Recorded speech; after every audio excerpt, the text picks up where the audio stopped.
Now I'm going to chat to fairy expert Fiona Murray about her new book and her fascination with fairies. Hello Fiona. Hello there. How are you enjoying the fairy festival? Oh, it's fantastic. It's my first festival. We drove 11 hours down from just south of Edinburgh to get here, so we are dedicated sort of fairy and elemental fans. So do you work full time with fairy and elemental beings? Yes, I set my company up called Elemental Beings Limited 2 years ago.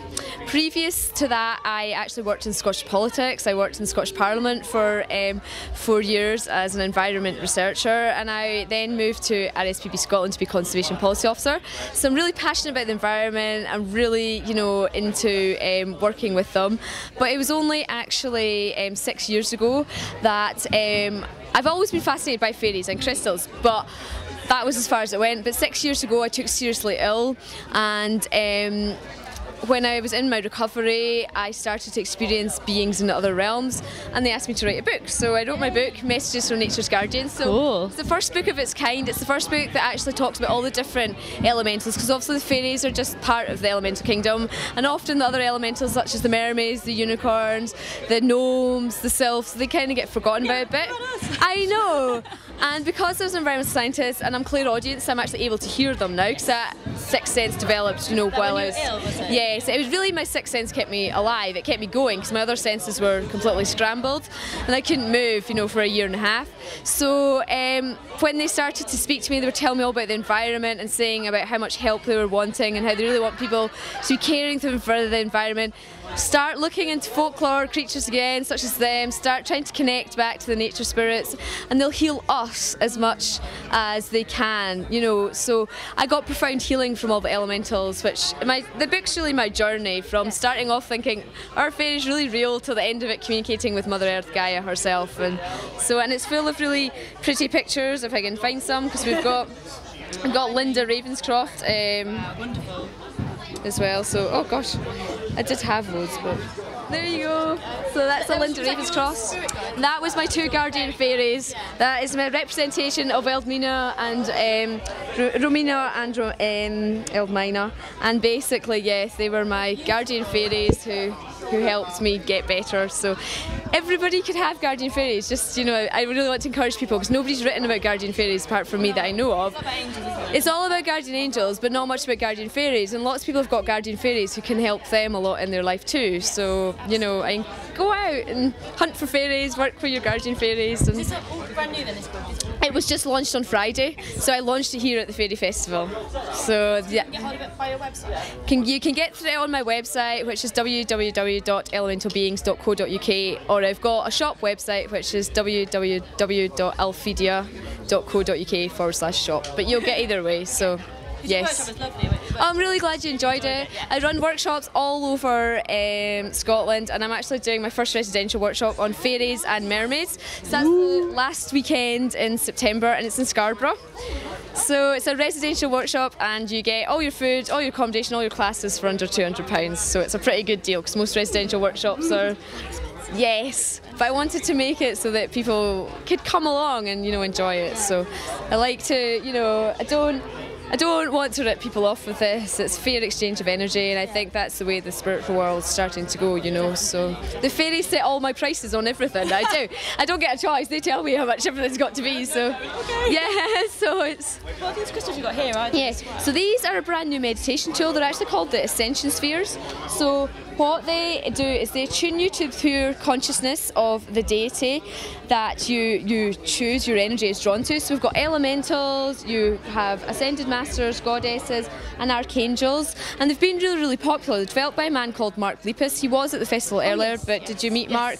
Yes, he did the drumming. Early morning drumming. That's right, and so he got given the gift by source of how to channel these through. So I do attunements with him. It's just me and him that work with him at the moment, and so I'm doing attunements here, and it's only £30 for the set. It's a meditation tool. It raises your vibration, it helps open up your sixth sense, provides you with spiritual healing, and also cleans up your chakras and helps you to go off and find your divine path and get on it. They sound good. It's really good. So attunements are only £5, but the sets are only £30 here today as well. So Beautiful. Bargain. They are so pretty as well. The different energies. People really get hit off them. Yes, You're feeling that you're really getting hit off them. So, Stop staring at them. yeah, no. I could give you a tune of that. Yay, it'd be lovely. But yeah, So what's been your high point so far of the festival? Oh, my high points. Actually, possibly doing the workshops and the reactions that people have given me, because I do talks every week at Stowell Castle Health Spa. I go in and either do a Guardian Angel talks, I work with angels as well, or I do fairies and elementals. And but coming down here and just working with all the energies, not sure and the reaction I've had from everybody. My other high point has been I was terrified of snakes. Okay, and you might have met a koala, she walks about with snakes in her head. So I just was in the violet flame spheres, so where are those ones? Those ones there. And they're all about transformation, transmutation, getting rid of like blocks, fears, past life memories. And it turns out I was killed by a snake in a past life, and so I was really scared of snakes. And so she was dancing about with them, and I was standing speaking to her, and I thought she had a plastic snake around her neck, so it didn't bother me. And very tame. Yes, when I realised they were real, I was like, well, I have to touch it to see if I'm completely over my fear. So I do animal communication as well. That's chapter 2 of the book. So I do telepathy with animals. I touched her snake, and it just started speaking to me, and I said to her, your snake is talking, I'm going to tell you what it's saying. And so, you know, we did some of that, and then this morning I went along, she wanted me to speak to some of her other snakes, and this snake, Kundalini, talked to me for 15 minutes. And what to say? It had loads to say, because I was telling her about all her other 10 snakes and what's wrong with them, what she could do to help them.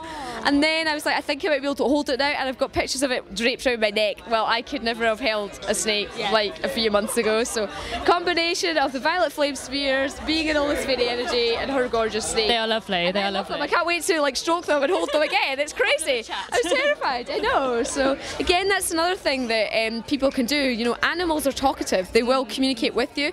It's just about looking at the signs for them. So I'm starting to do animal communication classes as well. And chapter 2 of my book's all about the sort of pixies and how to communicate with the animals, the crystals to use, how you can go about it, and a little prayer you can say to try and help open up your sixth sense so your animal can start speaking to you. So. That's really lovely. That's really lovely to be able to talk to animals. So I do try to do animal communication. It's to stop them from biting my feet at night. Yeah, well, yes, I know. Just talk to them and just say this is not on, and you know. Biting wrong. I know, but it's really important when you're communicating with animals that if they ask for something, you actually give them it, because then they know you've understood. So if you're getting a sense that, like, so my little dog, the first sort of, he was talking just odd words, and I was like, okay. And then he said to me, you know, I'd really like a bed, because he was only a puppy and he didn't have a bed, he just slept on a cushion. So we went out the next day and bought him a bed, and he knew immediately that was his bed. He was straight in it, he was lying down and everything. So they're so intelligent, and you know, so much cruelty to animals out there, and you know, they're just crying out, especially the pixies, the guardians, the animals, for us to be kinder to them, to give them as much love as possible. Because my little dog's with me because he's a healing dog. Kundalini, the snake I met, she basically said to Koali, I'm here to be a healing snake, I've got to do the dancing with you because I heal people just by them being round about me. So a lot of animals are here for a healing role, and again, you know, I've sort of covered that in the book as well. So thank you so much for talking to me. Absolutely lovely. I'm gonna definitely buy one of your books. I'm going to buy one. And so, yes, so much. Right. You can get it signed by all the artists. I think I shall. Yeah, it's so much fun. Thank you. Take care. Bye.